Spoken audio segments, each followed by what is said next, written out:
but you can't understand yoga academically. You have to do it, you have to know it, and you have to be... Also, you can't trust anything that's, written in academic Exactly. text, history books or in yoga books. For somebody like me or you, if I built something, I know that I could close it down and I could build something on my own again. But if you're an entertainer, it's like you can't just start from scratch again. It's like, no, you're done. You're done. You're done, and that's an identity thing. And they'll make sure you're done. They'll come up with some scandal, something to ruin your name. That suffering is by design, because that is when you're in suffering. I don't know that you can. It's harder to evolve out of that, because all you're thinking about is, I just don't want to suffer. I just got to get through this. I've got to get through this. So all your energy is just going into survival. You're just trying to survive, right?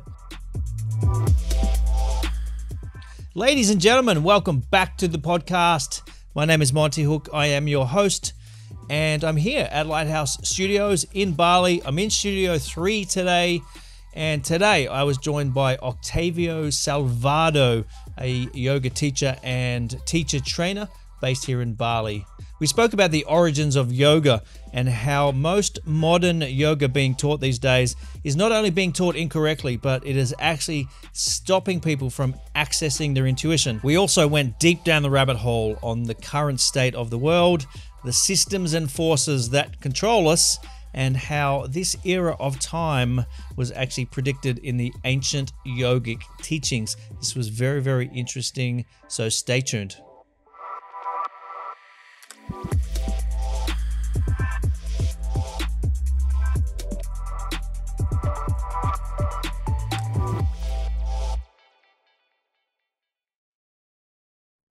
Ladies and gentlemen, welcome back down the rabbit hole. My name is Monty Hooke. I'm your host, and I'm here at Lighthouse Studios today in Studio 3, joined by Octavio Salvado. Howdy. Very Spanish name. We were just talking about this before we went were. live. Hola. How you doing, man? Good, bro. How you doing? Thanks for having me. Thanks for coming. So, we've got mutual friends, and you run a business here. You started a business here called The Practice. Correct. Which is a well-known yoga studio. You do teacher trainings. Yep. So yeah, you're a bit of a yoga master. You look the part as well. You look like a bit of a guru. I know you. I'm going down a rabbit hole that don't put me there, Monty. You don't want to go there. I know that, but you look the part. You look the part. So I'm trying to not look the part with the tattoos and the gold teeth and everything. Well, it's the long hair, bro. It's the long hair. But you've been in Bali for how long? 10 years. 10 years. Yeah. And what brought you here in the start? Before that, I was living in Thailand with my first teacher for 7 years out in the jungle there. And at that time, we thought that his ashram, his yoga center was going to close down. He was going to sell it. So I had to come up with a new option for myself. I'd been to Bali before. I loved the culture, loved the people, had a good experience here. So I thought, all right, that's the next part of the journey. And so I came over and been here ever since. I love it here. Cool. Yep. So you've also got an app, Moon, Sun, Fire. Correct. Now, besides actually sounding pretty rad, there's some deep meaning behind that. So yes, maybe we can dig into that a little. But also, one of the reasons for getting you on the podcast as well is because we got talking, because you reached out. Obviously, we've got one of the greatest podcast recording facilities in the world. It's amazing here. Thank you. Yep. And you've got an interview coming up with David Icke. David Icke, and, exactly. He's somebody that I've followed, and he's kind of been at the forefront of conspiracy theories, I guess, and he's been doing that kind of stuff for a long time. And so you got an interview with him coming up, and we'll let people know the links and get people involved on that, because that sounds fun. That's going to be fun. I'm really looking forward to it. Yeah. But we were saying just before we went live, we were talking about your name, Octavio Salvado, and you were telling me you're from Melbourne and you look like the Spanish yoga guru, but you're from Melbourne. I'm a Melbourne boy. Yeah. So exactly. Salvado is real Spanish name. Yep. But Octavio is made up. It's a made up name. Yep. You want to share. Well, what's your real name, and how did Octavio come about? So I think I was 18 or something like that, and my birth name was Jay, and I didn't have a strong connection with that name when I was growing up. I love it as a name now. It's still my middle name, and sometimes I think about going back to it because in yoga land, Jay is very auspicious. It means victory. So at the beginning of a mantra, you'd say something like Jai Hanuman, and it means victory to Hanuman. So it's actually a cool name, but I didn't know that at the time. And I was working some shit job that I didn't like, and all of a sudden, I got this download or whatever you want to call it, and it said, you have to change your name to Octavio. And I thought, that is insane. But I'd had moments in my life before where that kind of a thing or that kind of a voice had happened, and it always led me in the right way, always. And it was so certain. It wasn't wishy-washy. It felt like it was just a command. So I did it. I changed my name at Depol. I was like $42 or something at the time. So good value there. Obviously my family, my friends, my dad especially thought I was crazy. They didn't like it. My dad still won't call me Octavio, and that's fine. I kind of like that. It's kind of cute. But what I didn't realize is that when I met my wife, all of those years later, she'd lost both of her parents, and her kind of guidance number was 8. So whenever she saw the number 8 on a number plate, on a t-shirt or whatever, she would feel like it was her parents who had passed away guiding her in the right direction. So she said that the reason she even paid attention to me was because my name Octavio was... It means 8, doesn't it? It means 8. Yeah. So if I had been Jay at that point, she probably just would have thought, who's this bozo, and walked past me. You could have called yourself 7. 7 Salvado. Yeah, I could have, and she probably wouldn't have had me. So it all worked out. I think it was about aligning me and my wife, because we have a very, very strong connection. She's definitely the love of my life. Yeah. And, we're going strong 6 years, and we'll be together forever, or as long as we're here. Yeah. Yeah.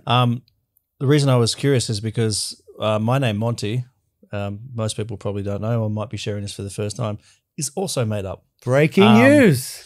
My real name is Ramon, which is a Spanish name. I love that name, by the way. It's not about, and like I said, I never disliked the name. It was just growing up in Australia, a Spanish name like Ramon, it just didn't land. Like I got teased and picked on, and as a teenager, I didn't like all of that. But somebody called me Monty when I was 16 or 17, and it just kind of landed for me. I was like, oh, I'm going to run with this, and it stuck ever since. And my friends thought they were teasing me, like calling me Monty, and that just ended up sticking. But I actually quite liked it. And then through my adult life, different people at different times with different backgrounds from different contexts have told me it's a very strong name. Yes. And this kind of opened up this idea that names have sonics, or they have resonance, and somebody could be going through their path of life with a name that doesn't match their, like you said, their energy body. Exactly. Right? And you said there's actually a framework for this in Vedic philosophy, right? Absolutely. Yeah. It's a sub-branch within Vedic astrology. So, which in the end, it's all speaking to the same idea of we come in with a mission. We come in with a spiritual mission, and we are calibrated in all of these different ways, physically, energetically, psychologically, in terms of our personality. We're calibrated to this mission, and ideally our name should be calibrated to that mission. But because we don't have a culture that understands the energy world like the Vedic world does, we get given random names or names that don't necessarily match up with our spiritual mission. Yeah. So the Vedic tradition they'll give you a name, and this is the same in the Hindu tradition as well. I'm sure it sort of spills over into there, even though it's much, much older than Hinduism. But the name is based on energetic alignment. It's very interesting, because I think a lot of people have the thought of changing their name, and it's something that they wouldn't necessarily take seriously because shame from their family or whatever, like you said about your dad. Yeah. But yeah, I think there's good reason to do so. So if somebody's thinking about doing it, like maybe take that intuition seriously. Absolutely. Yeah. My only qualm is don't change it to something ultra spiritual. I hate that personally. Like, particularly if you're a yoga person or something. Yeah. My teachers have always taught me, relate to your yoga inside. Don't try and play the yogi with the way that you dress and the malas, and don't try and be ultra spiritual. Just let your practice and your teaching, if you're a teacher, speak for themselves. Yeah. So I always think it's a little bit funny when people kind of change their names to seem more spiritual. Yeah. It's like, let your spirituality be your, your vibe, not your name. So is that something that you are actively kind of teaching people? Because, I mean, for the average Joe who understands what yoga is, they think it's probably, I might understand a little bit more than the average person, but probably not a whole lot more. And the average person knows they go to a class on a Saturday morning and it's a bunch of, poses and movements on a mat. And then there's somebody teaching up the front of the room. Mm-hmm. That's kind of, the teacher might mention something about, the reason why this movement is done this, because it relates to, this philosophy or whatever, but it seems to be very surface level. But the way you kind of talk about it is, it seems quite deep. So have you kind of really studied the real history and the traditions and go into a bit of that? Yeah, I've lived in India for a big part of my life, studied with some incredible, what I'd call masters. And I can tell you matter-of-factly that 99% of the yoga that's done today, even the yoga that's getting taught by the famous yogis, the celebrity yogis, is not only incorrect, it's quite potentially dangerous because it doesn't work directly with the energy world. And yoga is all about that. Ultimately, yoga is about two things. It's about cultivating inner power so that we have the capacity to work through our limitations and we generate the confidence to go after our visions and fulfill our spiritual mission. And then the other part is the meditative part, where that's about connecting to that higher design. You don't get that in asana. You can't. Asana is not for that. Asana is for liberating a little bit of peripheral energy that might have been stuck through bad choices. What we eat, how we sleep, where we live, environment. So asana is, all right, get a little bit of prana moving, get a little bit of energy moving. That's all it does. And it might make people feel a little better because now energy is flowing through the energy systems a little bit more smoothly. There's not so many kinks in the system. Great. But that's going to last 10 minutes, an hour, 3 hours. The idea of practice is you start with asana, get some energy moving, then fuse it into the navel center, which is where we stoke the fire. And this is the end part of Hatha Yoga. It's why the app is called Moon, Sun, Fire. That speaks to this final piece of Hatha Yoga, which is uniting energy and mind in the navel center, stoking that alchemical fire, that psychic fire that has the potential to burn through our karma and then make us stronger versions of ourselves. That liberation of lower energy also opens up the possibility of moving energy, moving awareness into the higher chakras, if you want to call them that, so that we can then meditate and access that higher design. And that's what yoga is about. It's about meditation to access your source, your consciousness, whatever you want to call it, and then physical practices beyond asana to stoke the fire to get stronger. But asana is the first chapter of a very, very, very big book. And even the asana that's being taught is not very strategic in that regard because it's too overstimulating.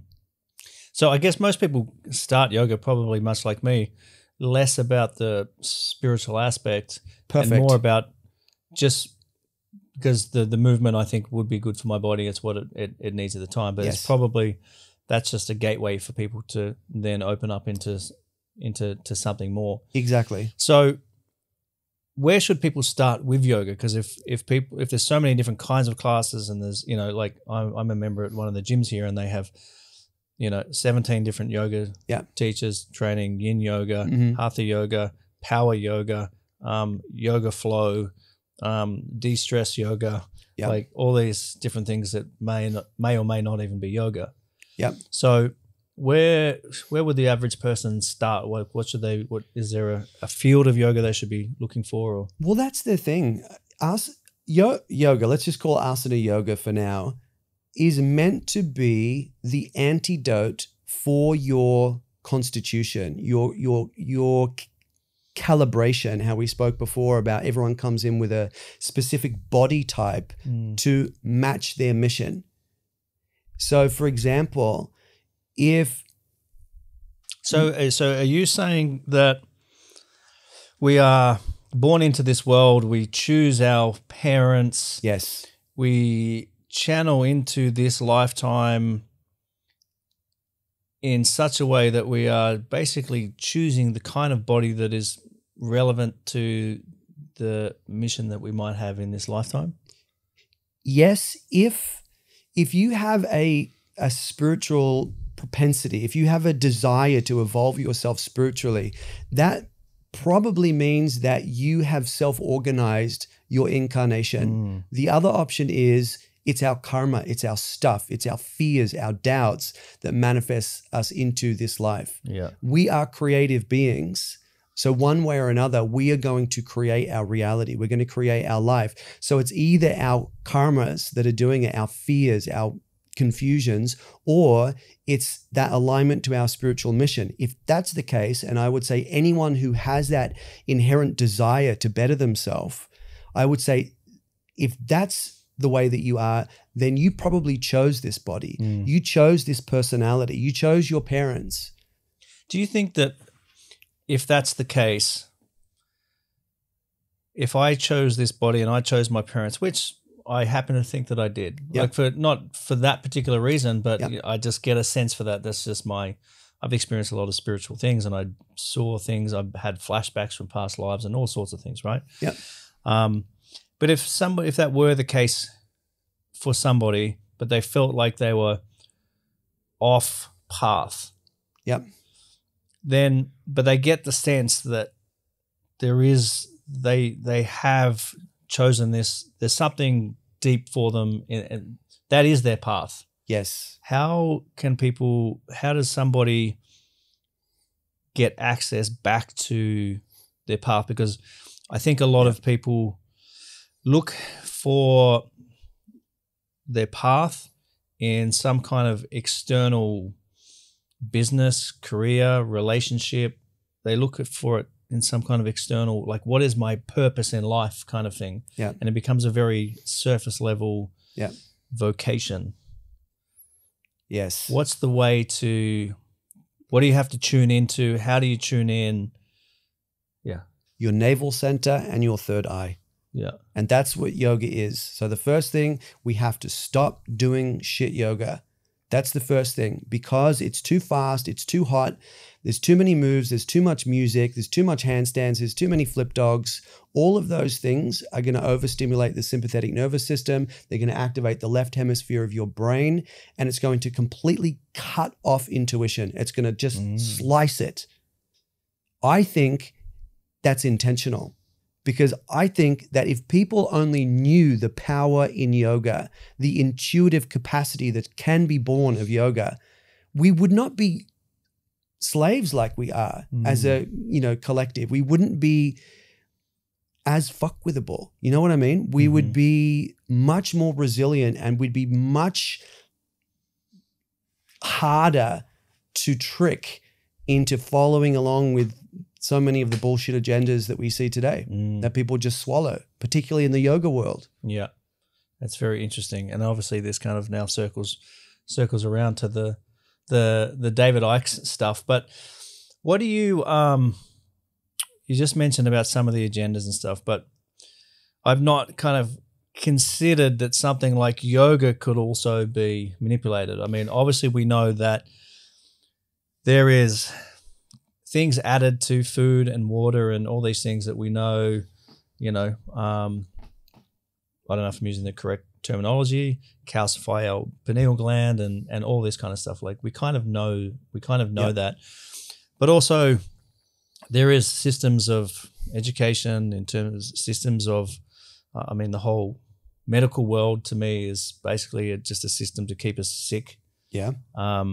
Same with education. So many of the systems, if not all of them, are designed to keep us trapped in not having the full experience of what is possible as a human.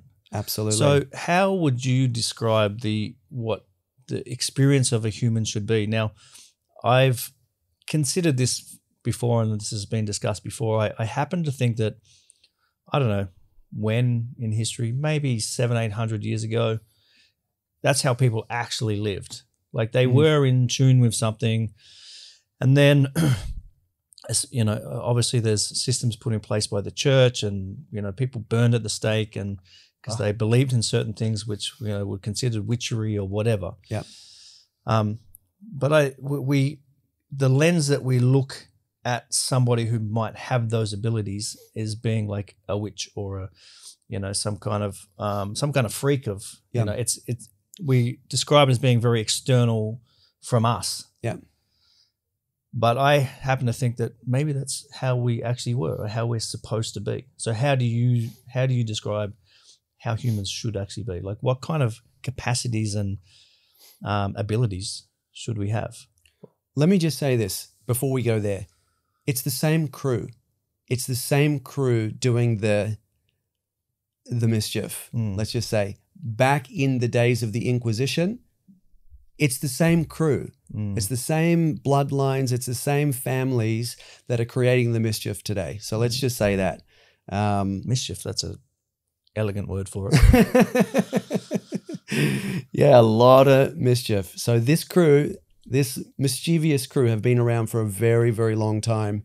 And their goal is to stop us from realizing how powerful we are. Yep. That we are eternal, that we have an eternal element to us, and that we have unlimited creative power. That's what yoga is, ultimately. It's a way of connecting into the part of us that never changes while simultaneously teaching us to thrive in this world that's always changing by making us super fucking powerful and resilient. So, of course, this crew are going to take away this tool. I believe, because yoga isn't Hindu. A lot of people think that yoga belongs to Hinduism. Yoga predates Hinduism by thousands of years. Personally, I don't like religion at all. I think that there's truths in all of them, but they have been so manipulated. So originally yoga teaches one God. Hinduism teaches 33 million gods. How confusing is that? That's not what yoga teaches. It teaches one supreme absolute and then many substratums of energy, reflections, and energy streams of the one absolute. This is the energy stream of confidence. This is the energy stream of beauty, but it's all sacred energy coming from the source. Most people don't know that about yoga. They think it's Hindu, and it isn't. So what was the, you can come back to that as well, but also go into what is the origins of yoga? Like when did it start? And nobody knows. Right. Nobody knows. The oral tradition. So if we ask the academics, but you can't understand yoga academically. You have to do it, you have to know it, and you have to be. Also, you can't trust anything that's, written in academic exactly text, history books or in yoga books, because the yogis knew that these were powerful practices. So they intentionally made the teachings that they did write down. And they've only been writing things down for a few thousand years. Yoga is much older. But they codified them and encrypted them and made them so impossible to understand that unless you're initiated orally, you wouldn't understand what that says. Or they will intentionally change details. and they never give you the practices in the text. They only allude to them. To get the actual teachings of yoga, you have to be a part of an oral living lineage. According to the oral living lineages, this science is anywhere between 6,000 and 9,000 years old. We have archaeological proof that that is the case. Back in the 50s, I think, they unearthed over near modern-day Pakistan, in this area that they call the Indus Valley Civilization, these plaques, or these, what do they call them? Tablets? Tablets with men and women doing advanced floor postures, bandhas, mudras, asanas, dated to in that region. And they unearthed an entire city, had irrigation, agriculture, 9,000 years old. So this puts a little bit of a spanner in the works of historians, and definitely yoga historians as well. But that's exactly what the oral tradition says. But the other thing is, we find elements of yoga in ancient Egypt. We find teachings on the chakras in the Mayan culture, but they call them chaklas. But the teachings are the same, different streams of energy that are a part of us and also a part of the universe in which that we live. Yep. So is yoga the science of self-remembrance from some ancient culture that kind of found its way into these other cultures and then got colored by their traditions? Personally, I think so. I don't think that yoga belongs to any culture. I think it belongs to humanity. That's very interesting. Going down this rabbit hole of ancient civilizations and ancient cultures, what's your take on the potential history of humankind?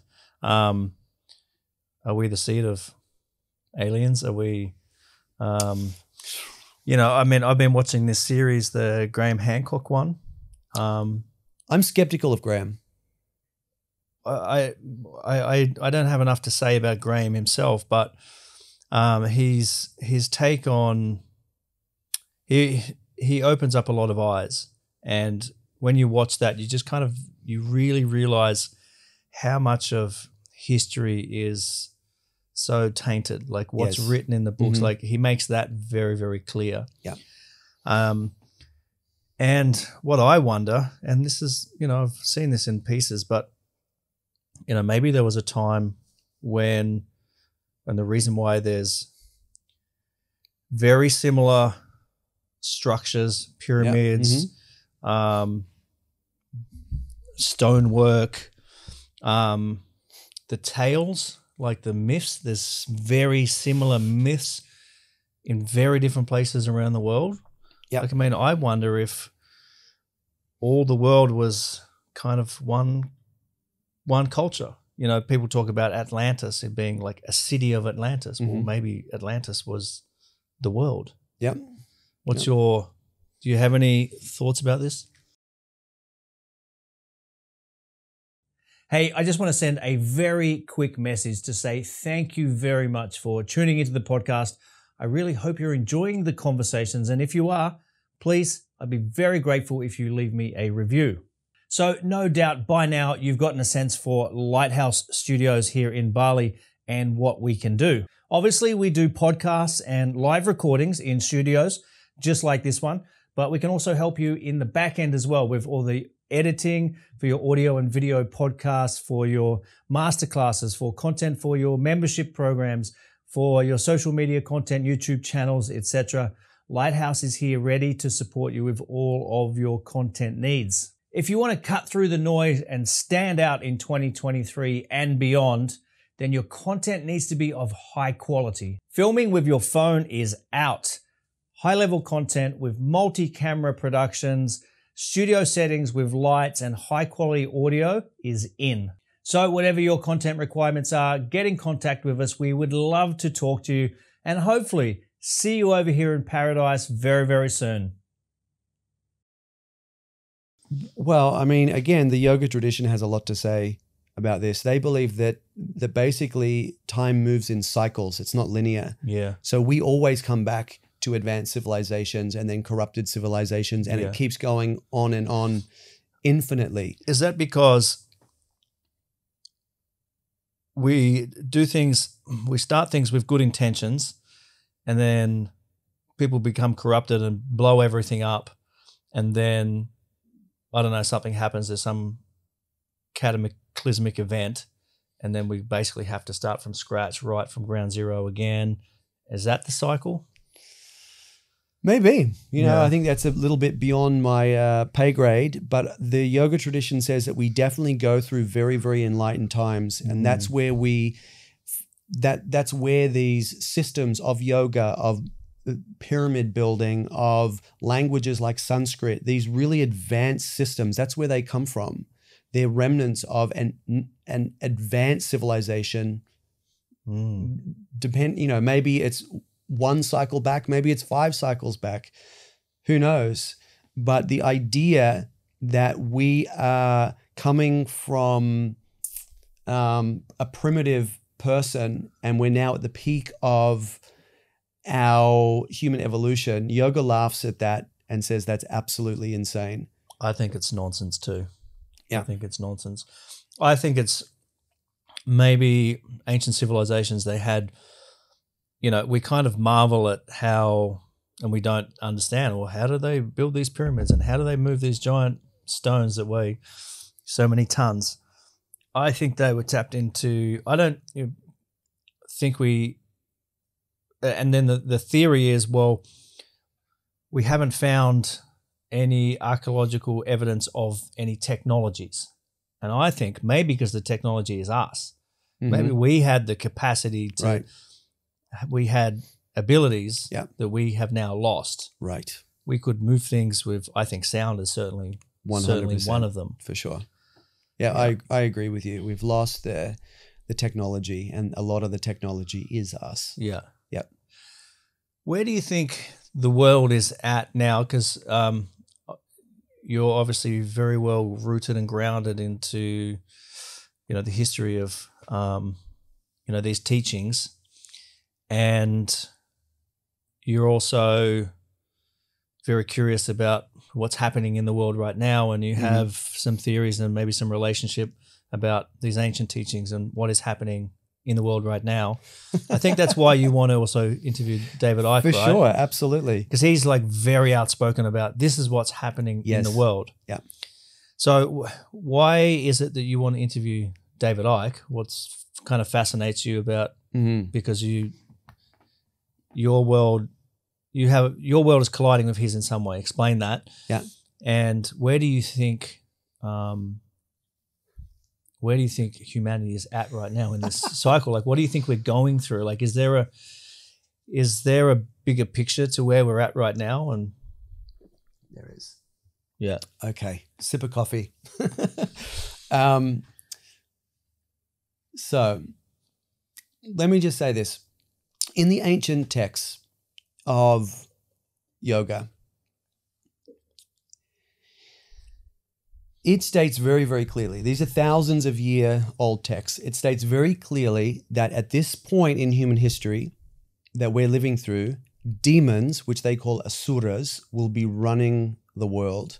Asura, that sound is the one that we find in Ayurveda, Asura, but A means anti, it means opposite.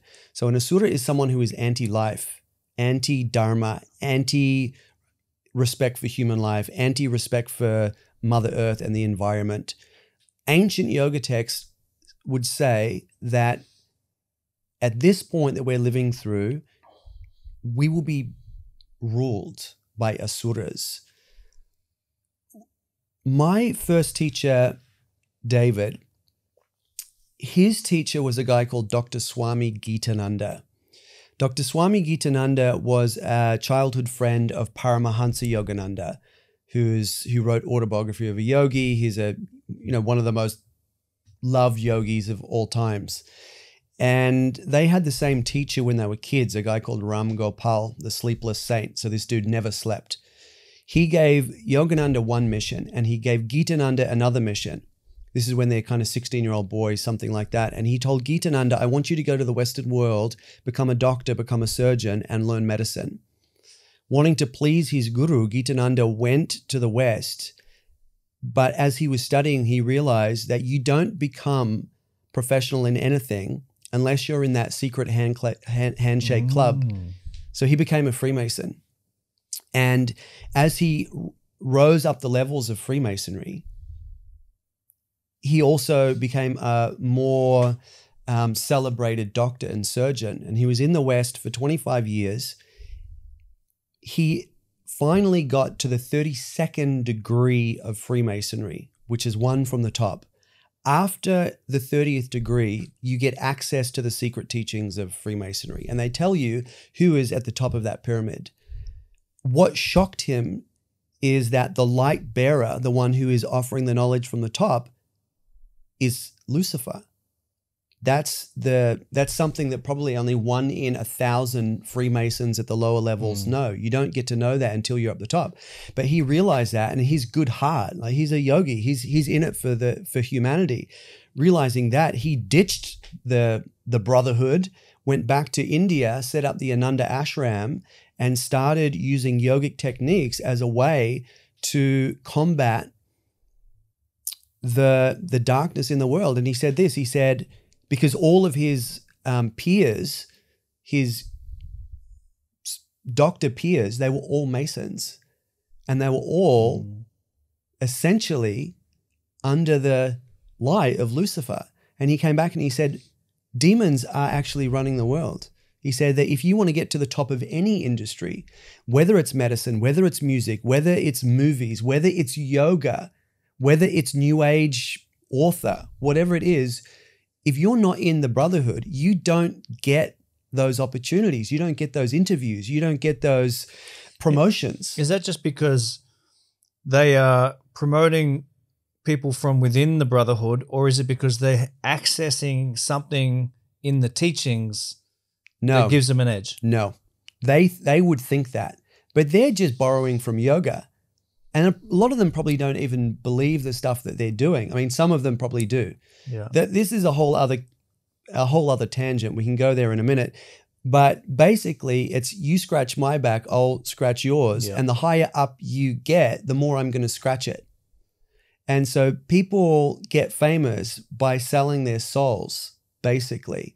And these days, it's almost impossible to make it in music, to make it in anywhere, medicine, unless you are willing to sell your soul. I think this comes out a lot in even mainstream about, what happens in Hollywood, what happens in the music industry. Yeah. So I think most people are familiar with that idea. Yeah. But the fact that this could cross over any industry, any place on the planet, I think is probably pretty new to people. If you have someone famous, it's 9 times out of 10 they're famous because they have made the deal. Yeah. And if you see the ones that kind of go up and then they get knocked down a few levels, you don't see them in a movie, or you see them in B grade movies or something like that, or all of a sudden they're doing Survivor instead of doing movies, then it's because they haven't been willing to make those same sacrifices. Or they tried to speak up and break out of something, maybe. If they'll kill you if you do that. I mean, Gitananda, he whether he died of natural causes, but he died under suspicious circumstances because he spoke out. That's what he was doing with the Ananda Ashram. He's like, these are the tools that we need to fight back against the dark forces. That's how I got into yoga, because my teacher studied with him in the 60s. So it wasn't about down dog. It wasn't about, hey, let's cultivate some mindfulness. It's like, hey, we got to fucking do some work here. Really? Otherwise, demons are going to take over the fucking earth. Wow. Which is why you're so passionate about it being taught in the right way. Exactly. Because if we do it in the right way, we do become super connected to the good, to the godly, however you feel that, to beauty, to life, to auspiciousness, and to our own power. But the way that yoga is getting pushed by these same mischievous people at the top of the yoga pyramid, because they're up there. That's why you have so many sexual scandals at the top levels. Yeah. Bikram, you have Yogi Bhajan.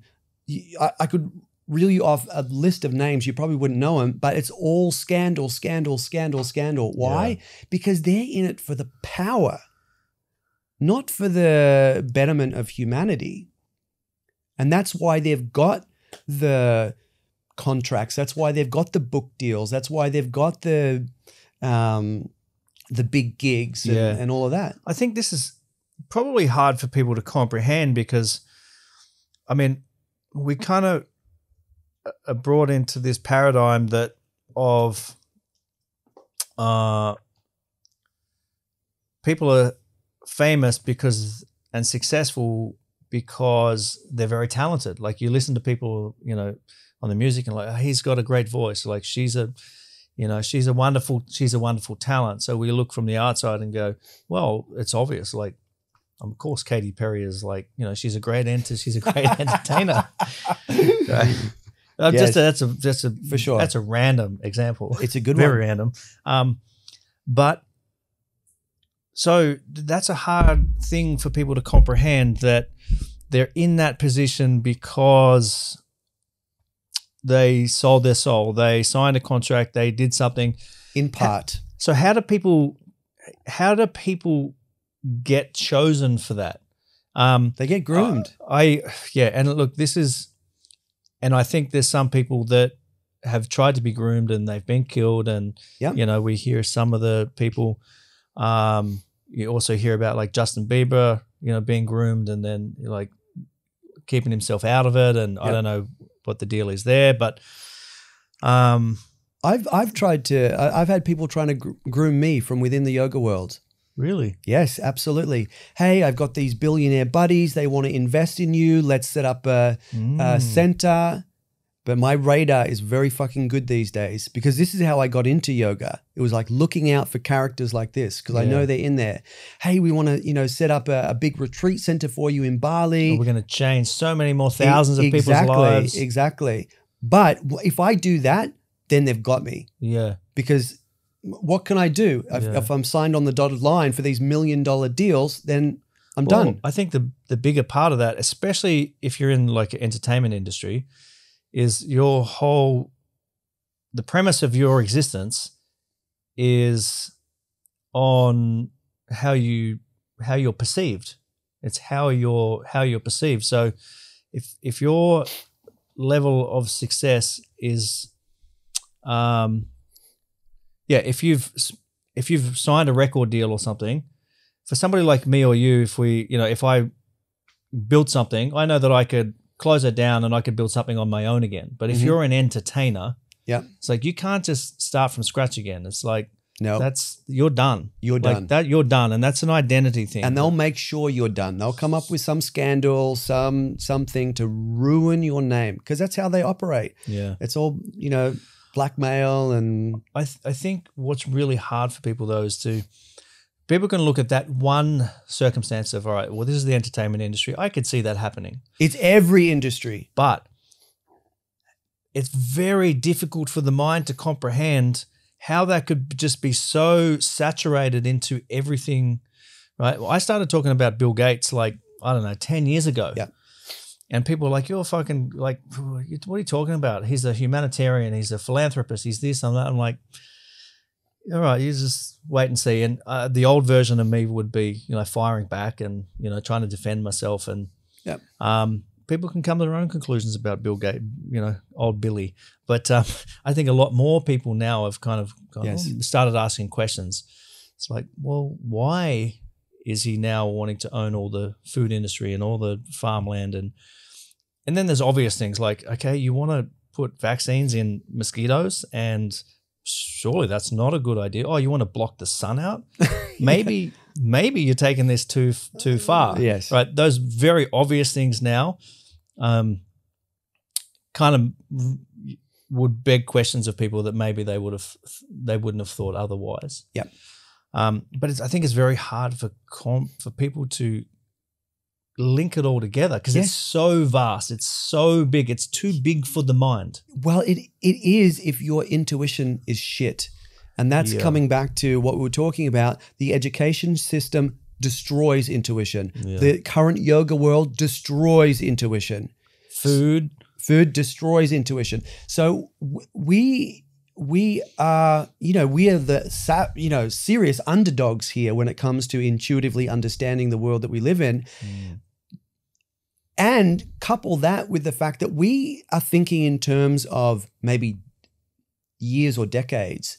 These families have been ruling this earth for thousands of years, since the Canaanites, since the Pharaohs, since the Jesuits, since the Knights Templar, the Knights of Malta, the Khazarians, the Rothschilds, the Windsors. It's all the same crew. And they have been around for thousands of years.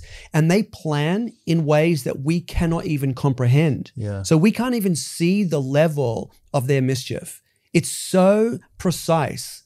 I think this is the hard one for people, because people would be like, well, there has to be some evidence. They have to be slipping up somewhere. They have to be doing something.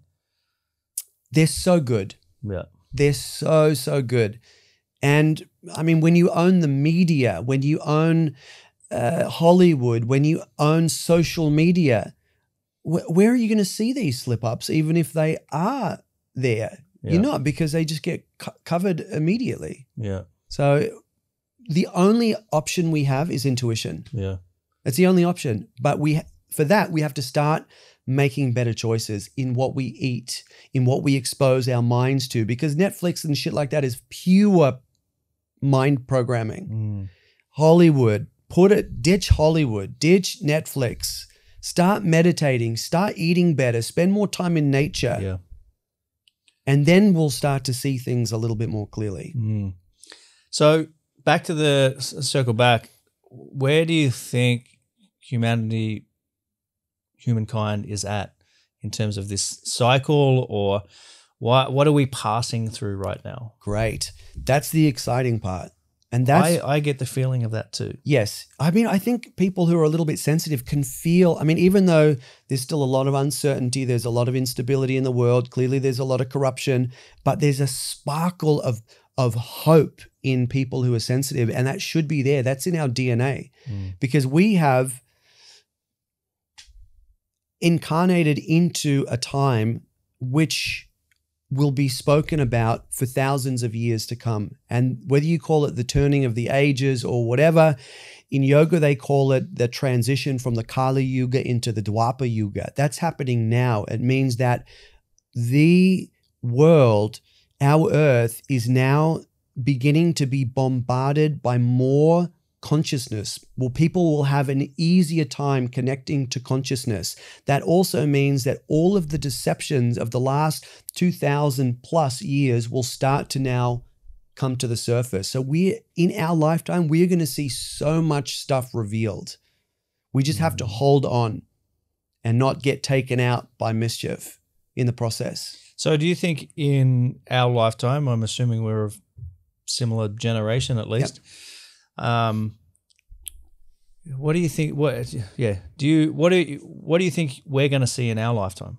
A lot. I think we're going to see a lot this year, Monty. Yeah. Like, all right, give us the.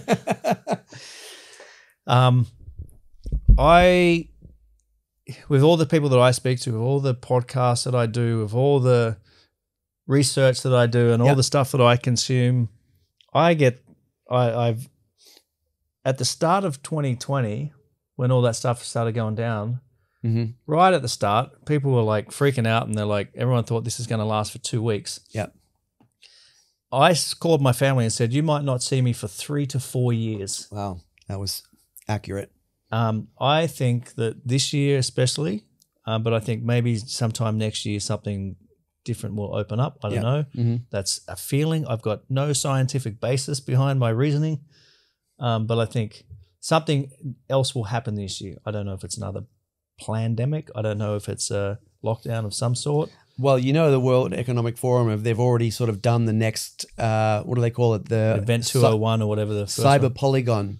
So so it's a that's the one for the all the systems shut down. All of the systems shut down. So in exactly how they did Event 201. Event 201, by the way, was in 2019 the World Economic Forum runner a mock 3-day event on how they would handle a hypothetical pandemic. Exactly. Isn't that wild? Yes. And then what was it, a few months later or something? And we're expected to believe that that was a coincidence. Exactly. And, I can't comprehend that anyone doesn't see the parallel there, but, I'm sure there's some people out there who still trust the World Economic Forum. And there's no relationship between that and Bill Gates, by the way. Yeah, exactly. So they did another Event 201 style thing called Cyberpolygon, where basically the whole world, the systems, the internet, everything gets shut down. Yeah. Banks, transport, flights, everything gets shut down. So are we going to see another something like that? At this point, the feeling that I have in my cells is so positive that I don't give a shit.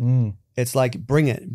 Do whatever you want to do. Do whatever mischief you want to do, because humanity is going to fucking ascend beyond it. And whatever you throw, it's going to take a few people out, like this pandemic did, for sure. It's so sad that so many people had to die unnecessarily. They were sacrifices. That's what this crew does. Yeah. It's all about sacrifices. So, you look at some of the things like the Olympic Games, you look at Commonwealth Games, all of the opening ceremonies, they're rituals. They're rituals to their God, all of them. So all of the people that die— just disguised as something else. Absolutely. So all of the people that have been killed during this event— that's part of— it's basically another way of them doing a ritual with a bunch of people sitting around a room killing a child or a goat. It's a bigger version. It's a bigger version of that. I've never considered it that way. Oh, my Lord. Absolutely. Same with wars. Wars are bankers' wars. It's the same crew fund both sides of the war. So to keep that power within themselves, to keep that alive, they have to be continually sacrificing. Yes. Because, Monty, here's the thing. It doesn't matter what we believe. Whether we believe that there is a demonic God that will give people power if they sacrifice lives to them, whether we believe that or not is irrelevant, because they believe it. And they have believed this since the times of the Canaanites, since Babylon, since the worship of Baal and Moloch. It's still going on. And this is what they believe. And it's why they do wars. It's why they do pandemics. It's why they do 9/11s. It's to sacrifice souls to their God, because they believe that will give them power. Yeah. And it doesn't matter if we don't believe that. Yep. Because they believe it. Yeah. That's what people have to get their head around. Just because you don't believe it, it doesn't mean anything, because that's their beliefs, that's their religion. I think like power would be the number one driving force of a human, right? So if one person has so much power over other people, that is so intoxicating that it rules over everything else. So in the same way that if an entertainer, a singer, got this level of power and success and fame, it's like that is now next to impossible to give up. They will do anything to keep that. And I think people can relate to that. Yes, absolutely. But these families have had that for generations, hundreds, if not thousands of years inside that. And I think also maybe from Australia, our culture is not so much family oriented. Like if you really think about it. Yeah. So when I turned 17, I was out of there. Yep. You said when you were 18, you were out of there. Yep. And when our parents are old, we put them in an old folks home. Yeah, and we're not looking after them. Yep. Somewhere like in Asia, they all live in the same house together. They're all looking after each other. Yes. It's a very different culture. Very. So our lens from Australia anyway is that it would be very hard to comprehend that there's so much power and tradition, the tradition of that power passed down from generation to generation through the families, because that's not in our culture. Because that's not in our culture, so it's hard for us to understand. Yeah. But I've experienced living in the Philippines. Yeah. Some of the biggest entrepreneurs, like they are generational entrepreneurs, but they have nothing handed to them. Yeah. Like they're put in, like they've got huge businesses, and then the son at 18 years old goes to university. 22 years old, put in the mailroom and works from the ground up. but he's going to run that company and he's never going to do anything else, and that's passed on from generation. And that they're not interested. They're not like, oh, I'm going to go be a writer. I'm going to go do this. It's like, no, they were raised into that and they were never going to do anything else. And they are going to outdo their parents. Right. Right. Yeah. So that exists, like that kind of that lineage. Yeah.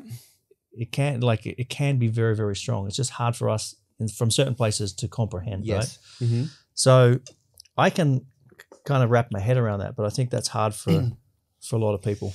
I know, but we don't have the liberty to, have it be hard for us to comprehend. We just need to get on the same page now. Yeah. And I think that's where we're moving into. We're moving into this era, call it Dwapara Yuga, call it whatever you want, where people are going to start waking up to the truth of what's really been happening, not over the last 3 years, but over the last 2,000 years, because it's the same show, actually. Yeah. Same show, just a different, a different set of characters. Well, the example that I give is like, if you think back to, let's say, 1400 and something, and you can imagine a kingdom being ruled by a rogue king who wants full control and stealing people's money and overcharging taxes and making sure that, the peasants have no food. Like, you can imagine that. Right. But it's happened in every single generation. Mm-hmm. How could we be so naive to think that now in this generation that is not happening? It's just that the tactics have changed. The world has changed. Yes. So the mechanisms for that have changed. But we'd be so naive to think that, oh, the government is there to support me and look after me. It's like, no, they're not. Like, they've been rorting you forever. Yes. What's the statement? Give them bread and circuses and they'll never revolt. Yes. Just keep them busy, keep them entertained. Yeah. Keep them flipping their dogs and doing handstands. Yeah. They'll never revolt.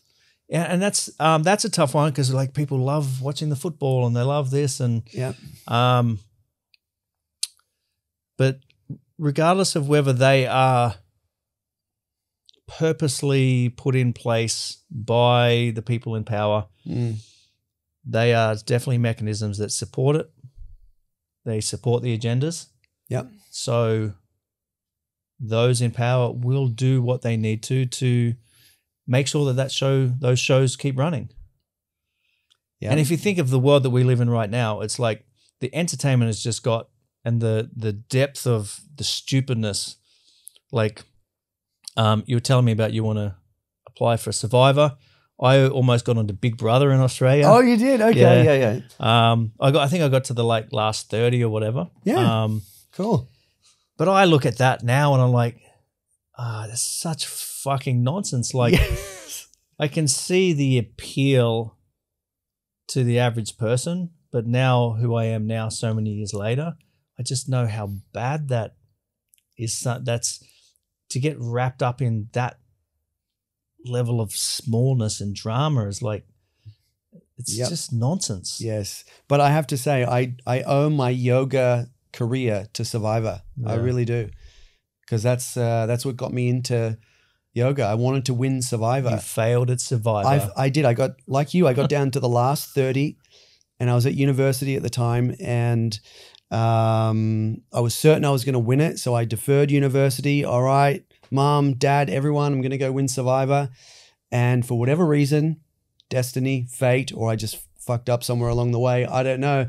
But I got the letter from Channel 9 in the mail saying, sorry, you haven't been selected for the final cut of Survivor. But I'd already deferred university. So I went to Thailand and I met my first meditation teacher. He gave me the book, Autobiography of a Yogi, and I read it.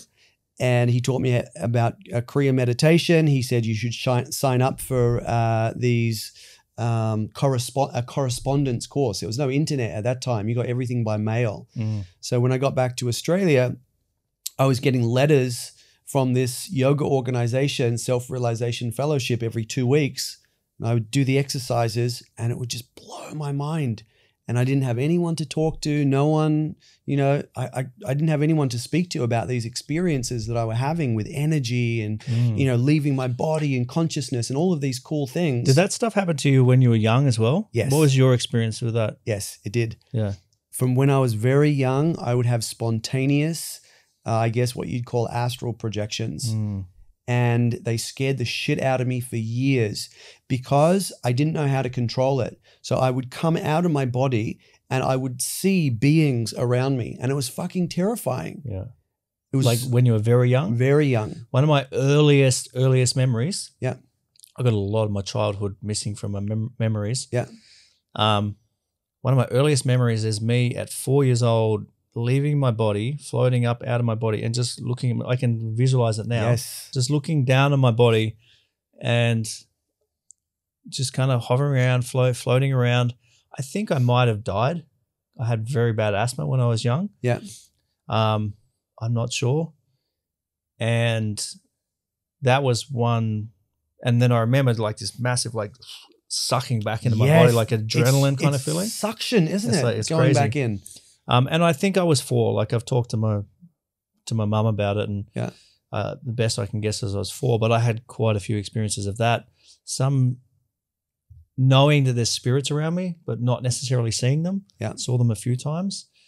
But nobody in my family, like there was no gauge for me to yes, understand that or make sense of it, or even nobody understood that, oh, well, maybe this is like an intuition or something that could be cultivated and nurtured and channeled in this direction. And there's none of that. So I think just for the longest time, it's like, especially as a teenager, nothing ever happened. Yeah. And then as an adult, I've had a lot of, I've sat in a lot of ceremonies and I've had, some pretty crazy experiences. But I mean, it was, I'm not going to say it was beaten out of me, but it was never something that was cultivated. I think that's maybe what would be different now. Like if I had children, then if I could recognize that they were having some experience when they were young, I think I would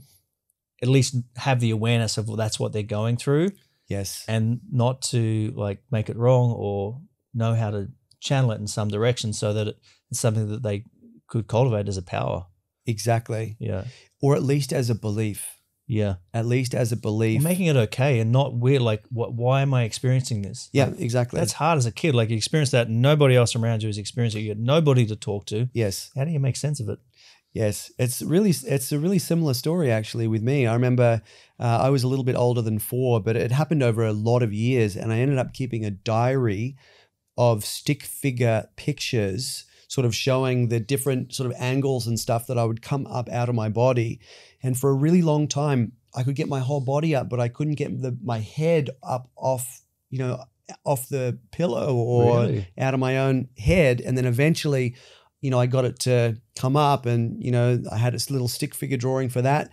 And then one day I found the book that I did all the stick figures in on the kitchen table. So obviously my parents had read it, but it was just off to the side and they never said anything.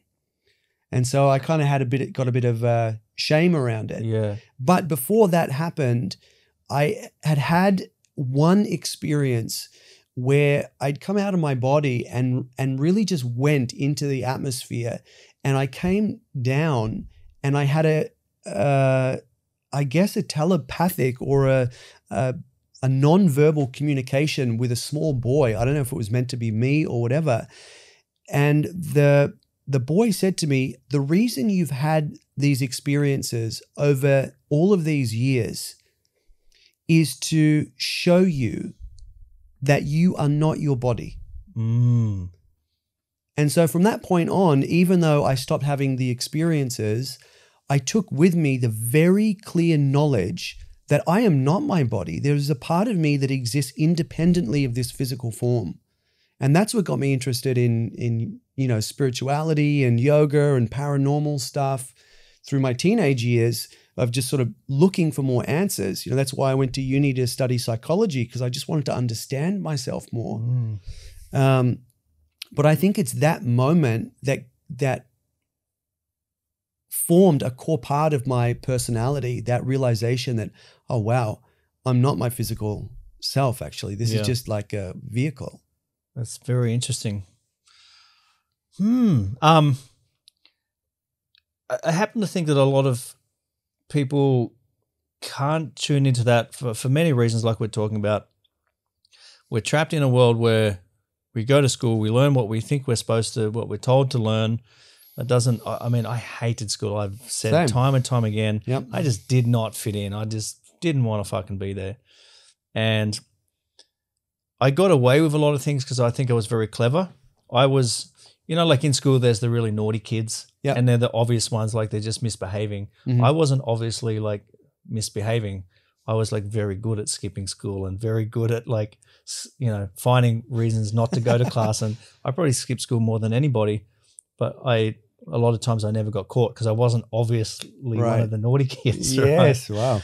wow. But these systems don't, they certainly don't support all these things that we're talking about. And then there's so many factors that we're part of, then they make us sick, and then that causes suffering. And I just think so many people are just stuck in suffering. Yes. And I think that is by design. For sure. That suffering is by design, because that is, when you're in suffering, I don't know that you can, it's harder to evolve out of that, because all you're thinking about is, I just don't want to suffer. I just got to get through this. I've got to get through this. So all your energy is just going into survival. You're just trying to survive, right? Exactly. So with so much suffering in the world, how can people move through? So what do we have to do about suffering? It's really simple, in my opinion. We just have to practice correctly. We have to find daily rituals, daily habits. For me, it's yoga. It's like I said, it's activating the inherent power that exists in all of our navel centers. That's what yoga teaches. That's what martial art teaches with the hara and everything. It's like the navel center is our center of human power. So every day, plugging into that power, plus meditating and doing that same thing every single day for extended periods of time. So even the way, and I know that I'm a studio owner, so saying this is ridiculous, but it's true. The way that our yoga studios are set up is not serving people in the right way, because you have people coming and doing one class on Monday, a different meditation on Tuesday, if there's any meditation, different set of asanas on Thursday. It shouldn't be like that. We have to design a practice specifically for our condition, who we are, what we're going through, what we want to achieve, and then do that practice for minimum of 40 days in a row, because 40 days will create a self-sustaining and ceaseless neurological loop. So basically, after 40 days of doing any action, you own that action. Yeah. And then you don't need to do it anymore. It becomes a part of your DNA. So practice should be done like that. And it's always meant to have been done like that over long stretches of time, the same practice. And the longer, the better. The practices that I do them for years at a time. Yeah, I think we live in a world where people just get bored with everything so easily. Like, so everything's distracting, and it's very hard to create the discipline. Yes. When it's so easy to be distracted, but discipline is the answer to everything. It is. If we have the boredom program, you won't make it in yoga. Yeah. Not in real yoga. You have to burn that boredom program out of you with discipline, with repetition. And our good friend Carl has got a saying that I like. He says, what's not feeling like it got to do with anything? Yeah. You just have to do it until it becomes ingrained in you.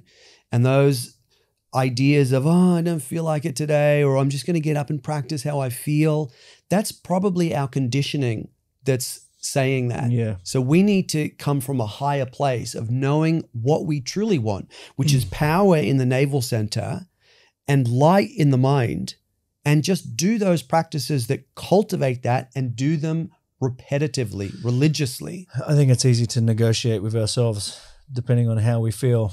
Yes.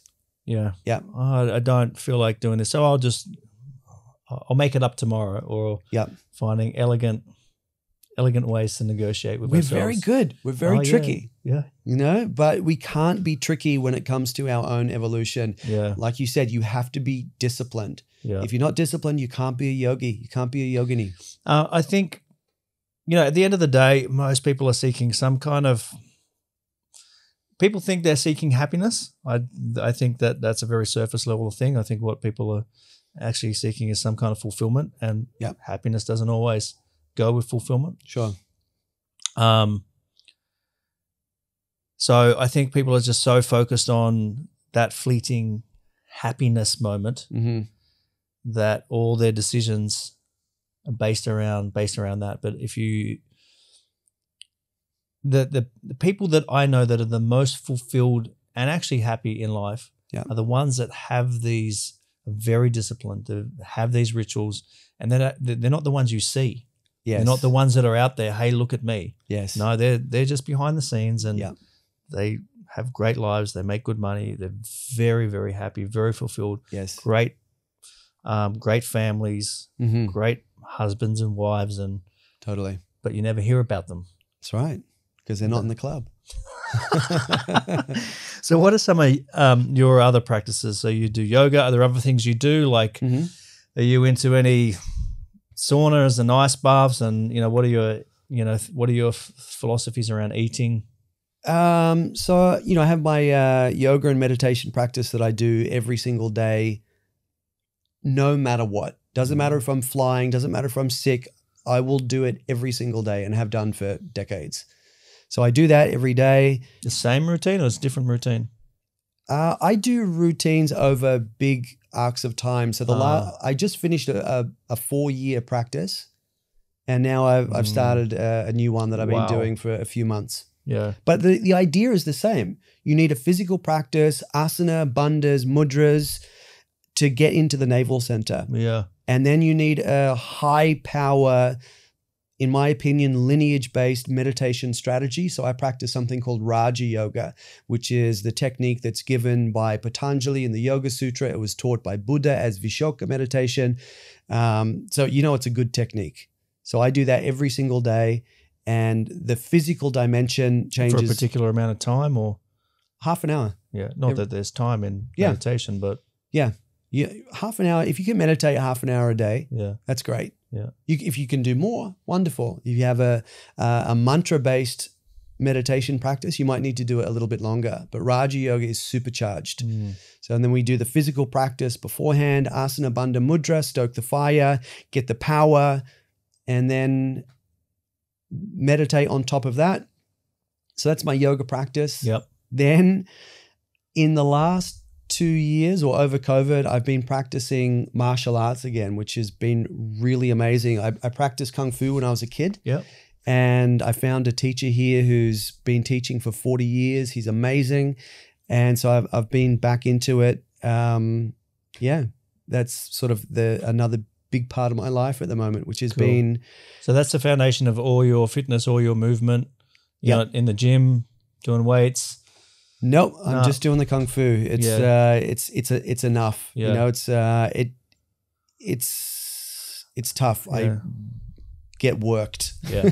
A lot of people say that who might consider themselves as fitness experts or gurus might say that yoga for extended periods of time actually is detrimental to the body.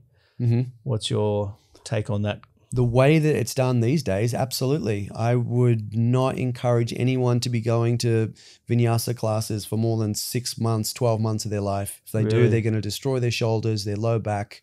So that whole system is. So can it be mixed in with other movements, or do you think just go through cycles where you're doing it for 6 months and then you go do something else? Or?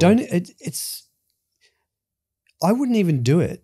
Because if you're looking to do something from the yoga teacher, yoga studio owner, don't do yoga. Well, it's kind of true. And I'll tell you the thing.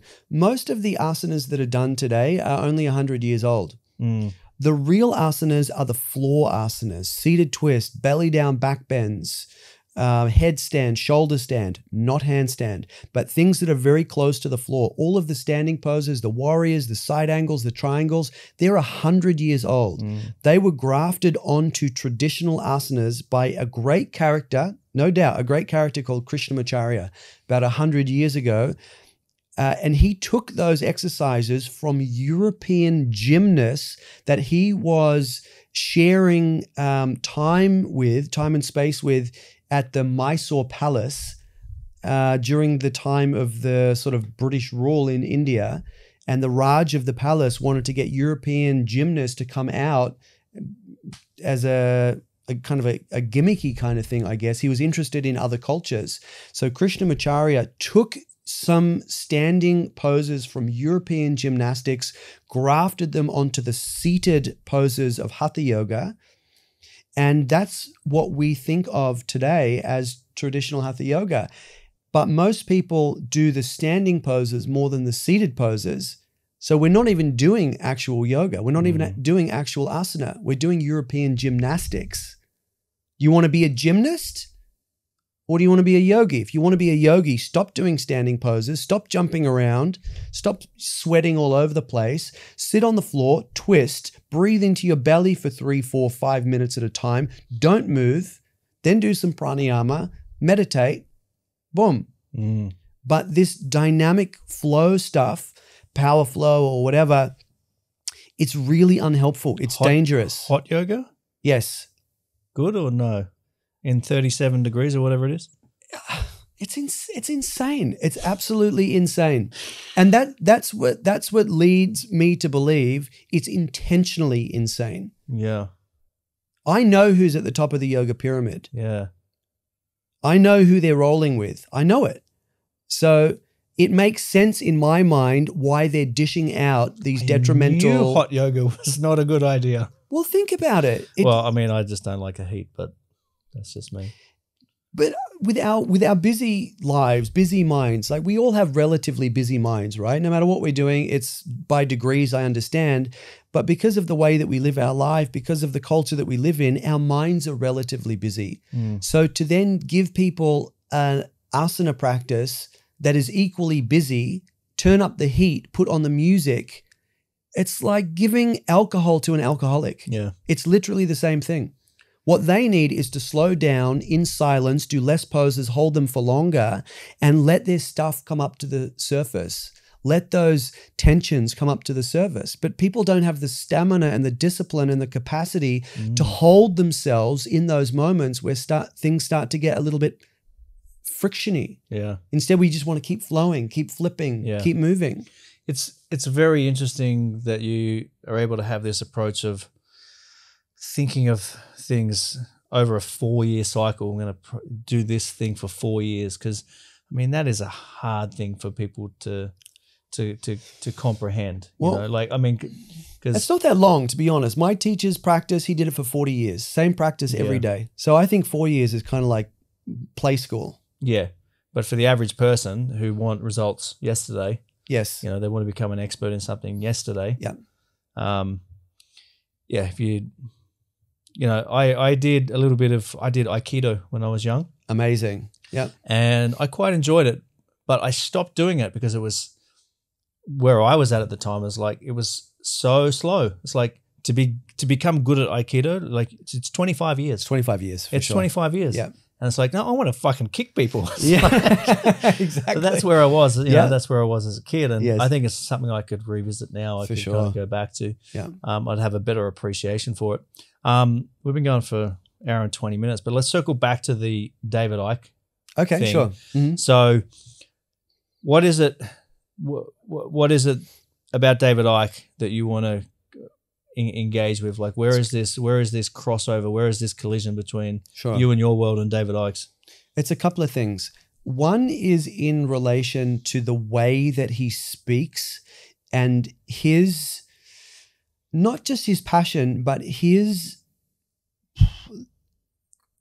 attitude towards saying and doing whatever he wants, regardless of the consequences. Yeah. That is yoga for me.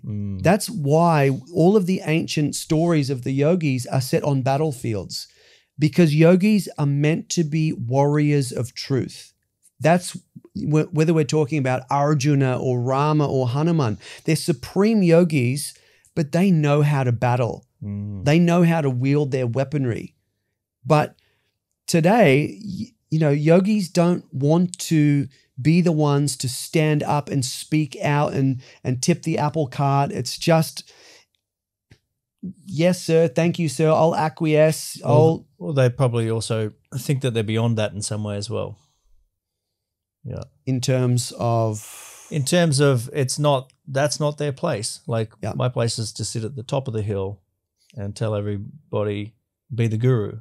Yeah. Not have to play the game. Yes. Not have to get onto the field. Yes. Yoga is about getting onto the field, and it's about accessing our own truth and speaking it and living it fearlessly. That's what the Bhagavad Gita is about. Hear your song and live it fearlessly. Hear your essence, feel your essence, and then live it, regardless of the consequences, regardless of the toes that you step on, regardless of the things people say and try to shame you and ridicule you. You say, you do, whatever is your truth. And David does that. And that for me is yoga. That's why I want to talk to him. Yeah. And because some of the things that he says, particularly in regards to consciousness, our essence as consciousness, it's pure yoga. So I want to know, is he a yogi? Has he studied yoga somewhere, or is this all intuited? That's very interesting. Yeah, like when you listen to him speak, it doesn't sound like he's coming from any kind of yoga background. But none. You don't know. No, but he's speaking with such eloquence in terms of original yogic philosophy. It was fascinating. When we were watching Rose Icke, I'd be like, babe, he's talking about this system or this map from Vedanta or from yoga or whatever. She's like, oh yeah, he is. Yeah. Just different words, but the same principles. That's interesting. Yeah. That sounds like it's going to be a fun conversation. So that's going to be on the 27th of February. Yes, 27th. And we'll make sure people have got the links, and also because I think you're going to do this as a live broadcast as well, so people can tune in live, and that's the plan. No doubt people will be able to access the video afterwards. Definitely. Let's hope that it doesn't get shut down by all the internet gods. Yes. But we'll make sure people have got the links as well. So when people watch this episode on Spotify or whatever, we'll put the link in so people can follow the breadcrumbs and go check. That'd be awesome. Go check that one out. Cool. But yeah, man, this has been fun. This has been cool. Yeah. No doubt we'll have to do another one somewhere down the line. But what's the best place for people to find you? Where can people find you? They can find me, or they can not find you. Well, I mean, on Instagram we have the practice Bali yoga, so they can find me in a roundabout kind of way there, or just through the practiceyoga.com, or via the app Moon Sun Fire as well. Yep, cool. So we'll make sure people have got the links to the practice and the app and all of that, and then also to the conversation with David Icke. Perfect. This has been fun, man. I've got one final question for you, which I ask of everybody. Okay. And that is, if you had the one-time superpower of mental telepathy. Yes. And you had one short, sharp, important message for all of humankind that you could transplant into their minds, what would that message be? Don't be afraid to live your truth. Don't be afraid. No fear. Live your truth powerfully, freely. That's it. That's awesome, man. Dude, thank you so much. Thank you, brother. This has been fun. So, guys, make sure you go check out Octavio, and we'll see you next time back down the rabbit hole.